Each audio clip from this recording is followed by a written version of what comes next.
Salut! J'aimerais commencer avec une question.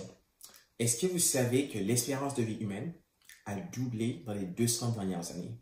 En effet, autour de 1500 par an, commençant à 1500 et entre 1500 et 1800, l'espérance de vie humaine était autour de 30 ans. Ma famille ici a 30 ans, donc si on vivait dans ce temps-là, ça aurait été un peu chaud. Mais là, entre 1800 et jusqu'à présent, on est passé de 30 ans à 72 ans. Ça, c'est une bonne nouvelle pour l'humanité parce que ça veut dire qu'on peut espérer vivre plus longtemps. Ceci étant dit, faut pas se cacher, faut pas se mentir parce qu'il y a une certaine fragilité en ce qui concerne la vie.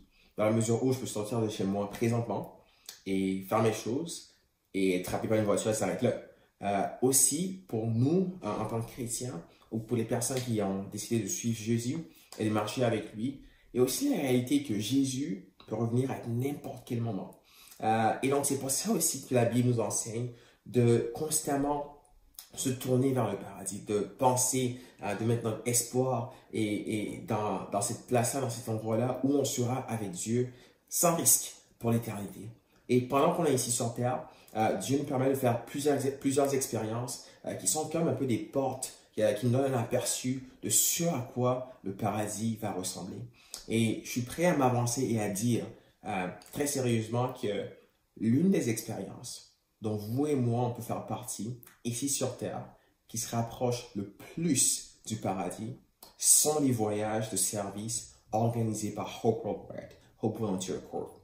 Donc, Jay et moi, en fait, il y a quelques semaines, on était aux Bahamas. dans le cadre d'un de ces voyages-là. Et puis bon, effectivement, le Bahamas, c'est une place extraordinaire qui est vraiment belle. L'eau est magnifique. De certains endroits, même, tu peux voir l'eau. Pardon, tu peux voir les poissons à travers l'eau. La bouffe est vraiment spéciale. L'atmosphère est magnifique. La météo est parfaite. Donc, c'est vraiment un bel endroit, comme on pense. Cependant, au Bahamas, au fait, il y a deux réalités. Il y a celle que je viens de vous communiquer présentement, qui est la réalité, ou qui est la perception, je dirais, principalement des touristes, mais aussi la réalité des gens locaux. Et il y a 2 ans de cela, il y a un ouragan au Bahamas qui a été appelé ouragan Dorian. Et pour les personnes qui ont vécu au Bahamas, à Freeport spécifiquement, dans cet endroit-là, toute leur vie, ils communiquaient, ils parlaient du fait qu'ils n'avaient jamais vu un ouragan de la sorte. Et c'était quand même assez particulier parce que ça fait des séquelles extraordinaires. Alors que Jay et moi, on était là-bas présentement et puis on marchait, on pouvait voir 2 ans après certains des impacts et des secousses de cet ouragan-là. Des maisons qui ont été dévastées, des arbres qui ont été tranchés en deux et des gens qui vivent encore dans les tentes. Donc, il y a un peu cette réalité aussi qui est aussi présente. Et donc, dans le cadre de notre voyage aux Bahamas avec Hope, on essayait d'aller avec notre groupe dans le but d'effectivement d'aider à reconstruire certaines maisons avec une organisation qui est spécialisée là-dedans qui s'appelle Rotary Club. Et donc, alors qu'on était là-bas, on a remarqué quelque chose qui est assez vrai dans n'importe quelle société, c'est le fait que les gens qui sont, si on veut, en périphérie, ont tendance à être négligés. Je m'explique. Lorsqu'il y a un désastre naturel, ok, la tendance du gouvernement, si on veut, est de commencer à rebâtir rapidement les centres métropolitains. Donc, admettons qu'il y a un désastre naturel ici à Montréal. Who cares about Longueuil? Longueuil, ils peuvent rester là, on commence à rebâtir un peu Montréal principalement.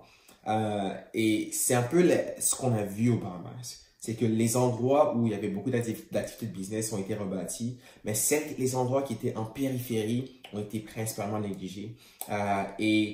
Et c'est quand même assez dramatique et ironique dans la mesure où les endroits en périphérie sont les endroits qui ont été le plus impactés, au fait. Donc, alors qu'on est arrivé, il y avait un sentiment, en fait, c'est que de la part des locaux qui étaient dans l'endroit où on était, qui s'appelait Swilinski, qui est une petite île. Donc, on partait là-bas chaque jour en bateau, et en auto et bateau, effectivement. Et il y avait un sentiment, c'est qu'ils avaient été ils sentaient comme s'ils avaient été un peu abandonnés par leur gouvernement, comme s'ils étaient un peu délaissés. Et c'était quand même un peu le cas lorsqu'on était là-bas et puis lorsqu'on constatait les choses. Et donc, avec l'équipe, qu'on est parti, on a essayé de faire du mieux qu'on pouvait. On a essayé de soit faire de la peinture, tirer des joints dans la maison, faire d'autres activités dans le but d'essayer de construire et de rebâtir ces maisons-là qui ont été détruites afin que d'autres personnes puissent venir effectivement habiter dans leur chez eux. Et c'était une expérience vraiment spéciale, vraiment extraordinaire. Et je n'ai pas nécessairement les bons adjectifs pour le décrire, mais on a senti que Dieu a vraiment travaillé d'une façon spéciale là-bas. Et au-delà même de construire des maisons, de faire des activités tangibles, une des choses qui était aussi cool, c'était le fait de communiquer aux gens, hey, vous n'êtes pas oubliés, que Dieu n'oublie personne, effectivement, qu'il n'y a aucune personne qui est oubliée par Dieu. Et donc, alors que Jay et moi, on était là-bas avec nos 31 amis qui venaient de 4 pays différents, en passant l'âge du groupe, c'était entre 16 ans et 68 ans. Donc, il y avait un monsieur de 68 ans qui était là aussi, Robin, avec qui on travaillait, qui travaillait vraiment fort et vraiment une belle démographie. Et avec ce groupe-là, on a pu faire l'expérience de Dieu ensemble et apprendre. Et Jay et moi, on va vous partager aujourd'hui certaines des choses qu'on a appris à travers ce voyage-là, dans le but d'encourager l'Église et d'inspirer l'Église aussi.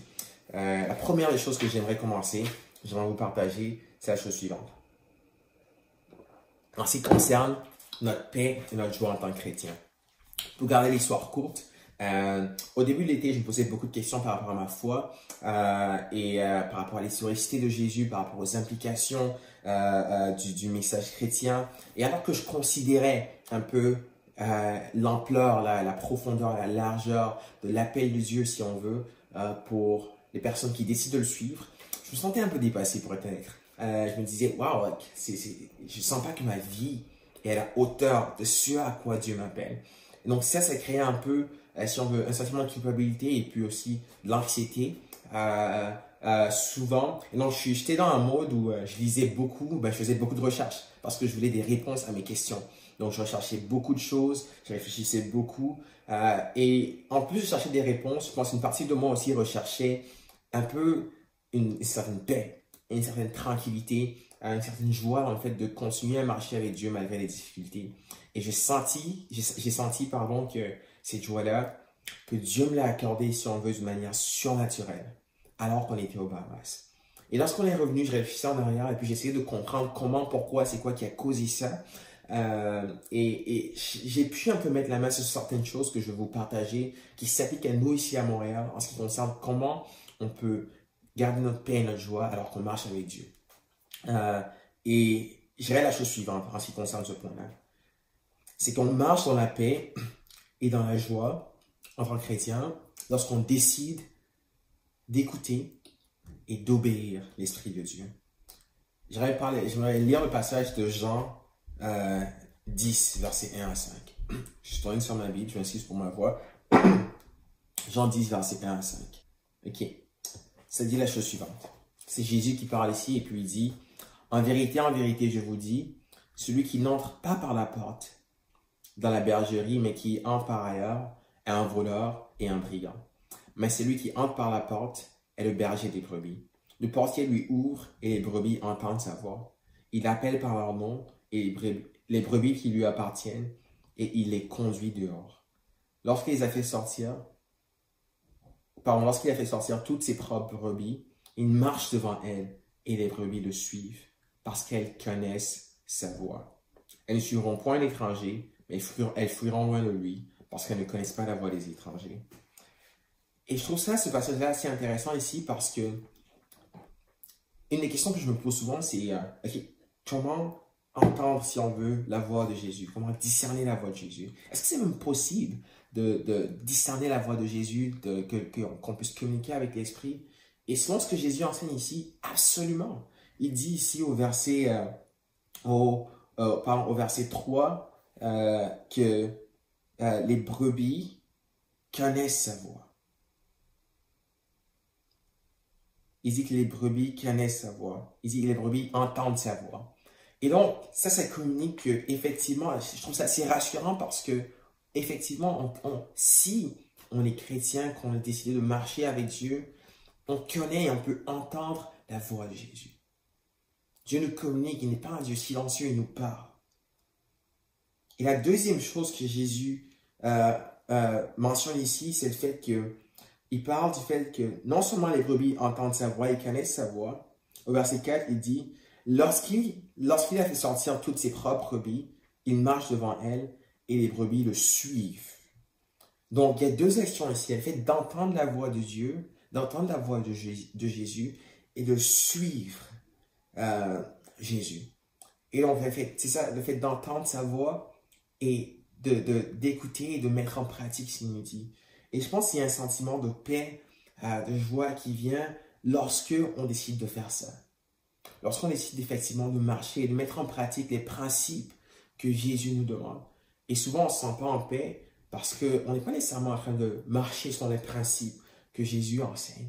Et donc, notre paix et notre joie se trouvent effectivement alors qu'on marche, lorsqu'on entend et lorsqu'on marche, lorsqu'on suit, on obéit les principes que Jésus nous enseigne et ce que l'Esprit nous communique. Pour moi, personnellement, ça se manifeste de plusieurs façons. Je pense, alors que j'étais aux Bahamas et même présentement à Montréal, sinon c'est lorsque je passe du temps avec Dieu, lorsque je prie. Souvent, j'ai des pensées ou des idées qui vont me venir en tête ou une écriture, un passage de la Bible qui va me venir en tête. Et pas tout le temps, mais il y a des fois où je crois effectivement que c'est l'Esprit de Dieu qui essaie de me communiquer quelque chose, qui essaie de me parler, de me dire quelque chose. Et j'essaie d'écouter, de mettre en pratique ces choses-là. Et donc ça a un côté transformateur et ça communique une certaine paix, une certaine joie, encore une fois, lorsqu'on écoute et lorsqu'on suit et on pratique ce que Jésus nous enseigne. Il y a un deuxième aspect, en ce qui concerne l'expérience de notre paix et de notre joie en tant que chrétien, c'est au niveau de, j'appellerais cet aspect-là un peu plus un aspect communautaire. Ce que je viens de mentionner avant ça, c'est plus individuel, mais un aspect aussi communautaire. Et pendant qu'on était aux Bahamas, il y a un participant qui a décrit notre groupe comme des personnes imparfaites qui servent un Dieu parfait. Des personnes imparfaites, je pense que c'est la bonne façon de dire des personnes imparfaites, ouais. Imparfaites. Des personnes imparfaites qui servent un Dieu parfait. Et je pense que c'est vraiment une description clutch, au point, de ce groupe-là. Parce qu'effectivement, c'était des gens imparfaits, pour dire la moindre des choses. Admettons, Zach Dupont était avec nous, fait que c'est sûr, c'était des gens imparfaits, j'aime beaucoup Zach. Mais soyons honnêtes, tu sais, on est tous ces personnes qui sont brisées. Indépendamment de comment on essaie de le masquer, comment on essaie d'apparaître comme si on va bien, on est tous ces personnes qui sont brisées. En dehors des murs de l'église, on a des conflits avec notre famille, nos amis, on succombe à la colère, souvent on tombe dans l'immoralité sexuelle, peu importe, il y a plein de choses qui se passent dans nos vies qui témoignent qu'on est des personnes qui sont brisées. Et à la lumière de ce fait-là, on a deux choix réellement. On peut se dire, tu sais quoi, je suis trop faible, je suis trop éloigné de Dieu, je suis trop dans le péché pour pouvoir servir Dieu. On peut se dire, tu sais quoi, certes je suis imparfait, mais je peux servir un Dieu qui est parfait. Et c'est vraiment ce que j'ai vu alors que j'étais aux Bahamas avec nos 31 amis, c'est que des personnes qui avaient de la difficulté, avaient des défis dans leur vie, ont décidé de quand même se réunir ensemble et de servir Dieu. Et ça, pour moi, c'était inspirant. Je pense que c'était vraiment un honneur, honnêtement, de pouvoir être dans ce groupe-là, de pouvoir être avec eux et de juste sentir et pouvoir leur renoncement à soi-même. Ça me procurait une certaine paix, une certaine joie. Je sens qui venait du fait que je participais et puis j'étais dans une communauté avec des frères et sœurs, des amis où on essayait vraiment, malgré nos défauts, malgré nos défis, de servir Dieu ensemble. Et que l'ironie, au fait, c'est que lorsqu'on se dit qu'on va attendre d'être parfait avant de servir Dieu, mais c'est une erreur dans la mesure où Dieu nous perfectionne alors qu'on le sert. C'est pas l'opposé. C'est qu'on est transformé et on est perfectionné alors qu'on le sert. Donc, encore une fois, pour résumer ce point-là, c'est notre paix, notre joie se trouve dans le fait d'écouter l'Esprit de Dieu et de mettre en pratique ce qu'il enseigne, et aussi lorsqu'on marche dans une communauté de gens imparfaits qui décident de servir un Dieu parfait. So in my experience in the Bahamas, I feel like I was able to experience peace as well, but in a pretty different way. The reason that I felt peace is because I felt like I saw God working continually. And there were too many occasions in those 2 weeks to tell you about all of them. Yeah. But I just want to tell you about one of them. So before our trip even began, and until the end, there were constant changes. We planned before going to the Bahamas to work on homes, but also to do a vacation Bible school with the youth in that community, with the kids.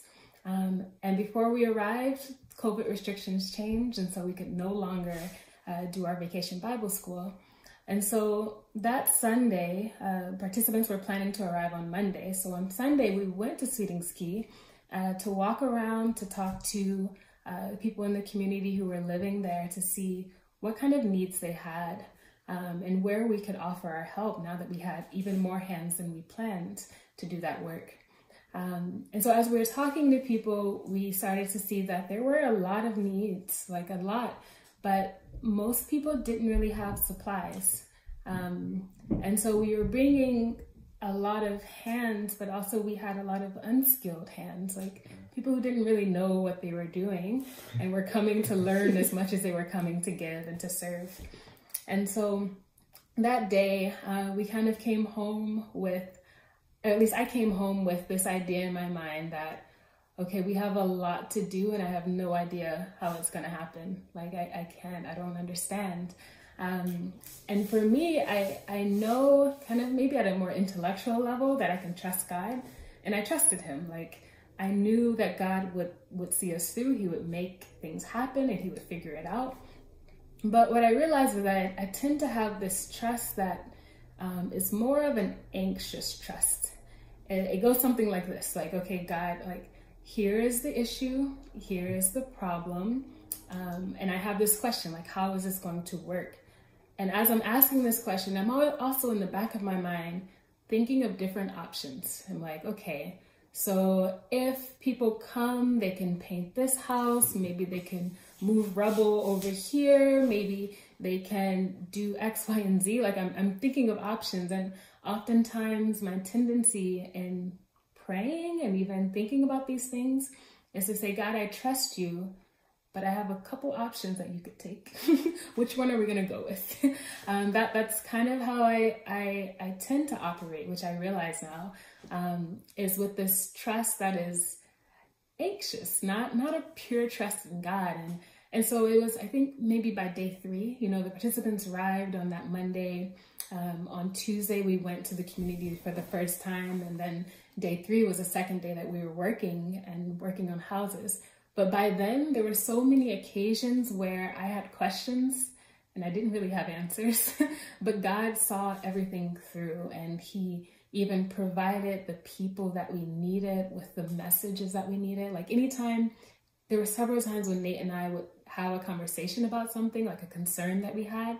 And then the next morning in the devotional that we had asked people to do weeks ago, they would address the exact concern and in words better than we could have done it. Absolutely. And so that's just an example of just the way that God made everything work. And that Tuesday when we went, that first day on Sweetings Key to fix and work on houses, it rained all day, and we had one home to work on with 30 people and limited supplies. And I was like, okay.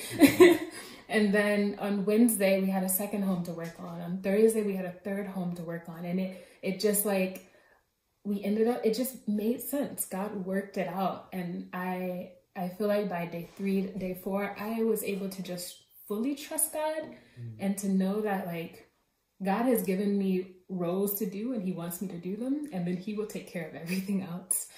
So when I went to God with questions, I was able to go to him knowing that he would take care of the things that I, for whatever reason, felt like I had to answer.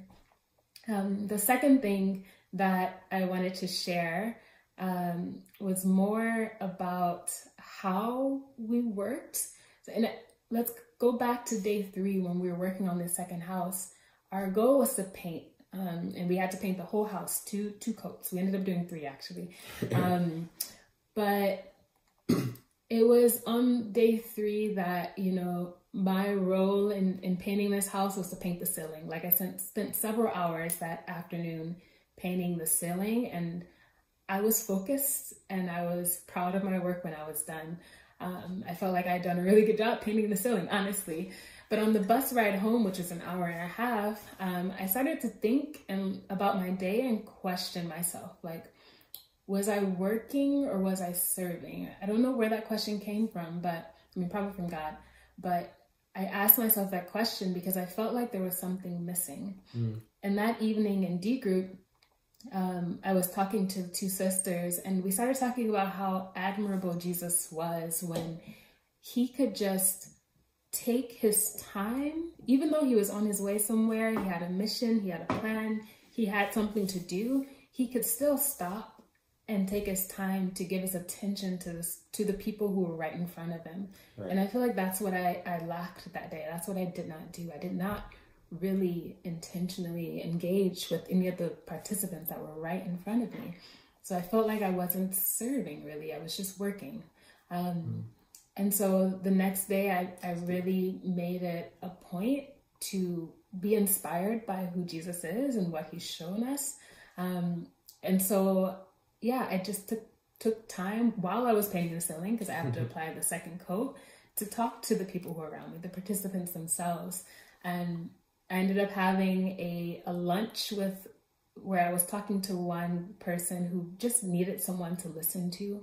And that meant that our lunch went a little longer than I planned. And there was something in the back of my mind saying like, okay, it's time to get back to work. But I had to like just quiet that urge and give my time to this person so that I could serve in a way that I think Jesus would have served, and love people in the way that he would have loved, which are those people that are right in front of me. And so the thing that I learned there and that I want to take with me is that it's not enough to be able, because like, yeah, I'm capable of listening and capable of serving and taking care of people. It's not enough to be able to do something. I have to also be available. So I have to make that time. I have to be intentional and thoughtful and considerate over everyone around me so that I can serve in the way that Jesus would have wanted us to. And then the last thing was very short, but just it's actually happened in the same house. And that house was a miracle for me, I guess. Interesting. Where we were painting, we had a few conversations where we were talking about how exciting it's going to be when it's done, when all of the couches and the refrigerator was in place, and what it was going to look like, what the owner of the home was going to do, like how they could then have people over for dinner. Like we were able to just be excited and to dream for the people that we were serving. And I think it was just a really good learning point because it's not something that I tend to do.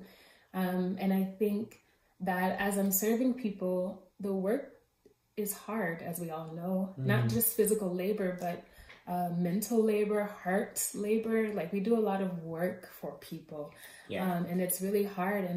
And so being able to dream and have a vision for somebody else is what pushes you through it, what gives you that perseverance to go from one end to the other and push through all the obstacles, all the heat, all the sweat, all of the like, I really want to stop this, like all of those feelings that you have, or I'm done. Those feelings you can push through. And I really think that is what God has done for us already. He pushed through our pride. He pushed through our resistance, our ignorance. He pushed through all of that to reach out to us and to bring us to where we are now. And I would imagine that's because he had a vision for us too, and has a vision for us to be more like his son, to be a part of his kingdom forever.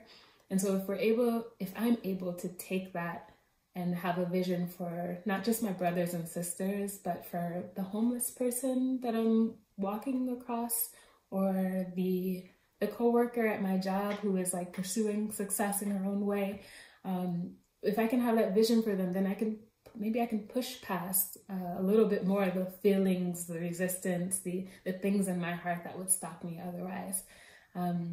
So yeah, I think dreaming helps us to persevere, and that's something that we can do more often, that I want to take away.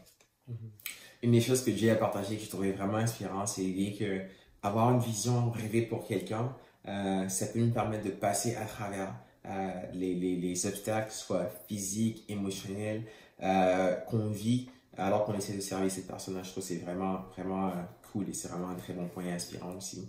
La dernière chose que je veux partager avec vous, c'est cette idée-là au fait que j'ai pu le voir et apprendre alors que j'étais aux Bahamas, c'est que Dieu travaille dans le monde entier. Je m'explique. Le voyage et puis les personnes qui étaient présentes venaient de 4 pays différents. 4 pays différents. Il y avait la République dominicaine, l'Angleterre, le Canada et les États-Unis. Et puis encore une fois, c'est une démographie vraiment diversifiée de 16 ans à 68 ans. Il y avait des pères de famille, il y avait des mères, une mère, pas des mères, une mère. Il y avait en tout cas n'importe quel genre de personnes. Et pour moi, c'était assez spécial de voir qu'est-ce que Dieu est en train de faire en République dominicaine, qu'est-ce que Dieu est en train de faire présentement aux Bahamas, qu'est-ce qu'il fait aux États-Unis, qu'est-ce qu'il fait dans d'autres parties du Canada. Et ça élargit un peu mon champ de vision par rapport à qui Dieu est. Ça me permet de réaliser à quel point effectivement Dieu est bien plus grand que ce que je peux concevoir. Parce que c'est facile de penser que notre réalité, que notre expérience de vie est tout ce qui existe. Souvent, on peut être dans notre propre bulle et on peut se dire que on peut penser comme si, ou assumer que cette bulle-là, cette expérience-là, mais la vie se limite à ça. Et ce que j'aime beaucoup avec le fait d'être exposé à ces voyages-là, c'est le fait de voir que non, l'œuvre de Dieu est partout. Et c'est rassurant, ça bâtit ma foi à mesure où je vois effectivement que Dieu est à l'œuvre. Une des choses qui est intéressante aussi, c'est que Dieu veut qu'on se joigne à lui. La Bible enseigne en Matthieu 25.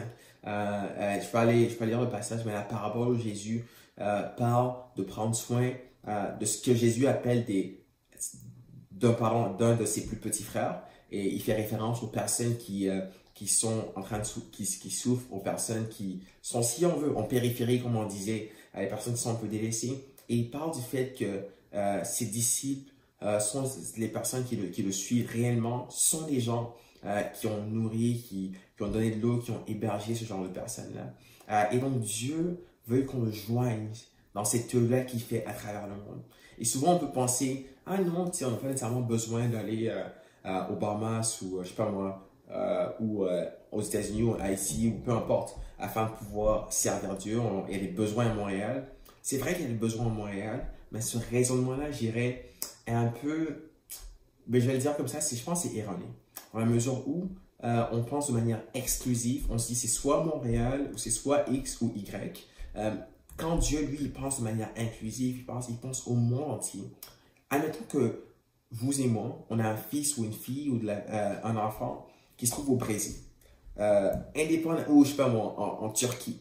Mais même si cette personne-là se trouve au Brésil ou en Turquie, on va continuer de l'aimer, on va continuer de servir cette personne-là indépendamment de sa position géographique. And guess what? En tant que personnes qui suivent Jésus, qui font partie de la famille de Jésus, on a des fils et des filles, des frères et des sœurs au Brésil, en Turquie, aux États-Unis, en Angleterre, partout dans le monde. Et donc Dieu nous appelle pas seulement à se soucier, à vouloir le servir de manière exclusive, mais aussi de manière inclusive, d'avoir un cœur qui se soucie pour l'humanité. Cependant, ça ne veut pas nécessairement dire que chacun va faire ses valises et puis aller aux Bahamas. Je pense que si vous pouvez, c'est une très belle expérience, ça vaut la peine. Mais ça veut dire de prier pour ces gens-là. Ça veut dire de réfléchir à comment on peut utiliser notre talent, notre argent, notre temps pour servir le monde entier. Et c'est ce à quoi Dieu nous appelle. C'est ce qu'il veut qu'on fasse effectivement. Et il veut qu'on se joigne à lui et qu'on puisse faire partir de son œuvre dans le monde entier. Et c'est une des choses que j'ai lues dans le livre aussi qui m'encourage vraiment, c'est que je pense personnellement qu'il y a quelque chose de spécial en fait de se déplacer, d'aller voir quelqu'un dans l'autre pays, parce que ce livre-là parlait à quel point un vrai frère, une personne qui se soucie vraiment de toi, c'est une personne qui vient et qui s'assoit avec toi dans ta douleur. Et certes, c'est pas nécessairement tout le monde qui est appelé ou qui a la capacité, qui a le temps de voyager. Mais je trouve que c'est assez spécial parce que ça témoigne d'un certain amour. C'est hors du commun de se déplacer pour les gens qu'on ne connaît pas, motivés par l'amour de Christ afin de pouvoir les servir. Et alors qu'on était là-bas, il y a Mr. Tate, qui était un des résidents de Swinsky, qui nous a témoigné un peu sa reconnaissance. Il a décidé de chanter pour notre dévotionnel et on veut partager la vidéo avec vous. On va se laisser sur ça. Et la chanson qu'il chante dans la vidéo, en fait, c'est la chanson qu'il a, comment dirais-je, chantée lorsqu'il est revenu chez lui après l'ouragan et il a réalisé que sa famille était vivante. Donc, lorsqu'il a réalisé que personne n'était mort sur l'île dans laquelle il restait, et juste instantanément, il a décidé de louer Dieu. Et c'est la chanson qu'il a chantée, donc on veut la partager avec vous. Times, I give you thanks, Jesus, for all you done. I am so blessed, hallelujah. My soul is full rest. Oh Lord Jesus, I give you thanks. Thank him in the morning. Thanks. Somebody sing.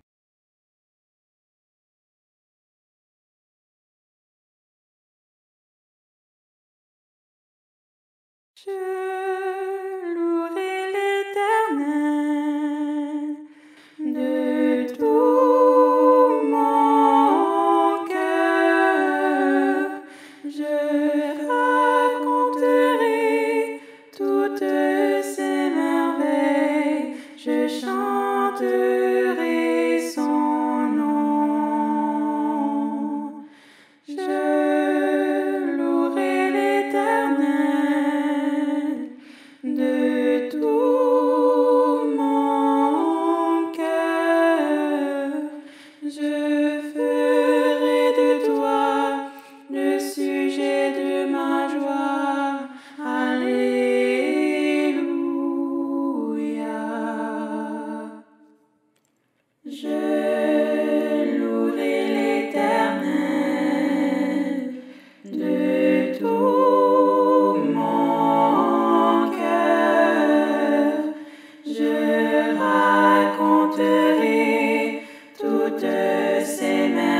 Bonjour.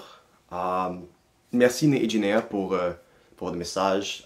Merci Mr. Tate aussi pour sa chanson. Ouais, comme ils ont mentionné, je suis allé au Bahamas avec eux. C'était sûr qu'on n'était pas parfait, surtout pas moi. Je vais juste commencer par remercier Nate et Ginea parce qu'ils ont fait un travail merveilleux au Bahamas. Il n'y avait pas trop de problèmes.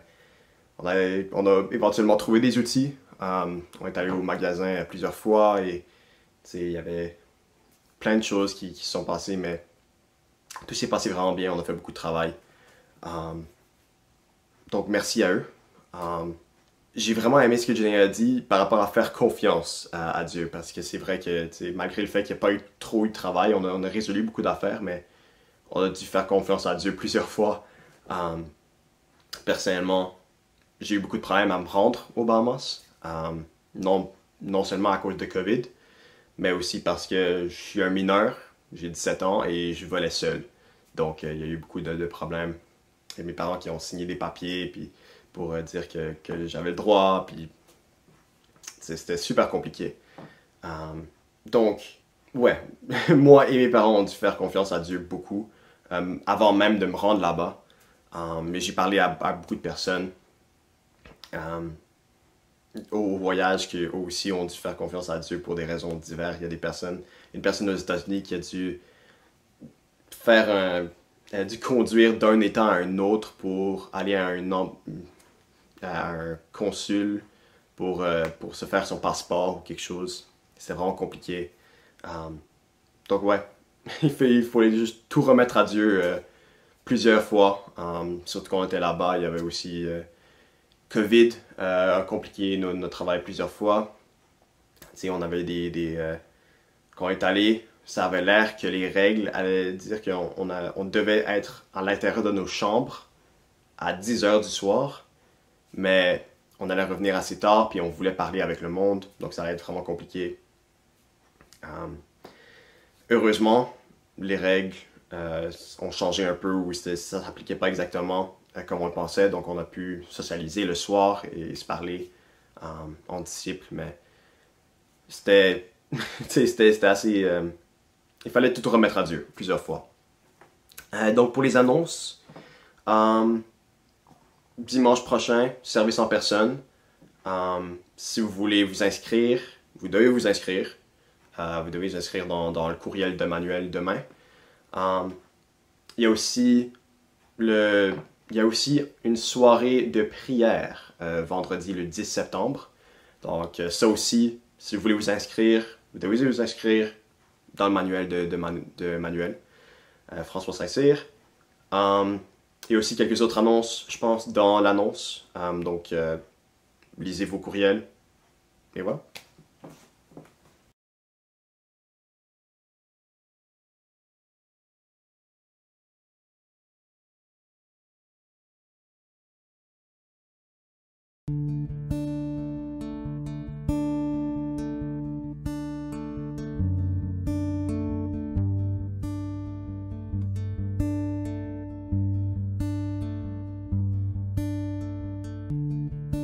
There's nothing worth more that could ever come close. Nothing can compare. You're our living hope.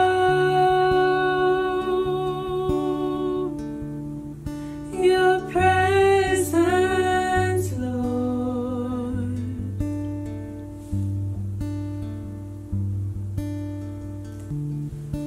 I've tasted and seen of the sweetest